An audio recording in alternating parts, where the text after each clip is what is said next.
Teman-teman semua, hari ini kita akan membahas suatu saham secara mendetail dengan pendekatan investasi fundamental. Saya akan membagikan analisis dan pandangan saya tentang perusahaan ini, jadi pastikan kalian mengikuti dengan saksama ya. Pada tahun terakhir, pendapatan perusahaan mengalami penurunan sebesar 18,1% dari 48.365 miliar menjadi 40.939 miliar. Namun, jika kita lihat dari rata-rata pertumbuhan tahunan, CAGR, selama 5 tahun terakhir, pendapatan perusahaan tumbuh cukup baik, yaitu sebesar 12,5%. Ini menunjukkan bahwa secara jangka panjang, perusahaan masih memiliki tren pertumbuhan yang positif. Laba bersih perusahaan pada tahun terakhir meningkat 10,3% dari 2.737 miliar menjadi 3.053 miliar. Selain itu, jika dilihat dari rata-rata pertumbuhan laba bersih selama 5 tahun terakhir, perusahaan mencatatkan CAGR yang sangat baik, yaitu 28,6%. Ini menunjukkan bahwa profitabilitas perusahaan terus meningkat secara signifikan. Dari segi profitabilitas, perusahaan mencatatkan peningkatan pada gross profit margin dari 9,5% menjadi 10,5% dan net profit margin dari 5,7% menjadi 7,5%.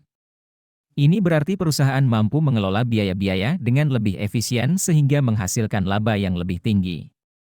Pada tahun terakhir, return on asset, ROA, perusahaan tercatat sebesar 9,1%, turun dari tahun sebelumnya yang sebesar 10,8%. Sementara itu, return on equity, ROE, perusahaan meningkat dari 22,4% menjadi 23,3%. Angka ROE yang di atas 10% ini menunjukkan bahwa perusahaan mampu menghasilkan imbal hasil yang baik bagi para pemegang saham. Dilihat dari struktur modalnya, debt to equity ratio, DER, perusahaan meningkat dari 0,2 kali menjadi 0,5 kali. Meskipun masih di bawah 1 kali, namun peningkatan DER ini perlu dicermati, karena dapat memengaruhi kesehatan keuangan perusahaan dalam jangka panjang. Berdasarkan skor kerangka investasi fundamental ala Warren Buffett, perusahaan ini mendapatkan skor sempurna, yaitu 6 dari 6 poin. Ini mengindikasikan bahwa perusahaan memiliki fundamentals yang sangat kuat dan menarik untuk dipertimbangkan sebagai investasi. Untuk informasi lebih lengkap, kalian bisa unduh aplikasi Investor yang link downloadnya ada di deskripsi. Nah, sekarang kita akan membahas bagian yang paling dinantikan, yaitu valuasi saham perusahaan ini. Valuasi adalah sebuah proses untuk menentukan nilai wajar dari suatu perusahaan atau saham. Proses ini dilakukan dengan mempertimbangkan berbagai faktor, seperti kinerja keuangan, prospek pertumbuhan, dan kondisi industri. Margin of safety adalah selisih antara nilai wajar suatu saham dengan harga saham saat ini. Margin of safety ini penting untuk meminimalisir risiko investasi. Berdasarkan analisis PB-BEN, nilai wajar, fair value, dari saham perusahaan ini adalah Rp1.210. Sementara harga saham saat ini adalah Rp1.730. Ini berarti margin of safety atau selisih antara harga saham saat ini dengan nilai wajarnya adalah minus 42,9%.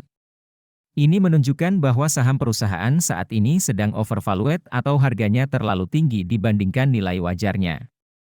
Analisis PE-BEN menunjukkan bahwa nilai wajar, fair value, dari saham perusahaan ini adalah Rp1.902.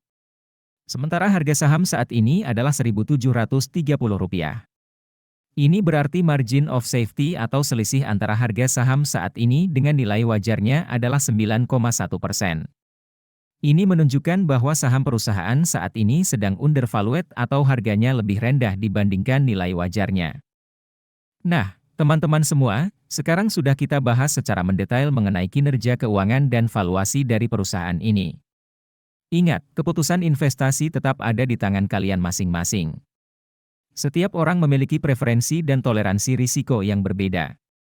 Jadi pastikan kalian melakukan analisis dan riset yang mendalam sebelum memutuskan untuk berinvestasi. Selamat berinvestasi!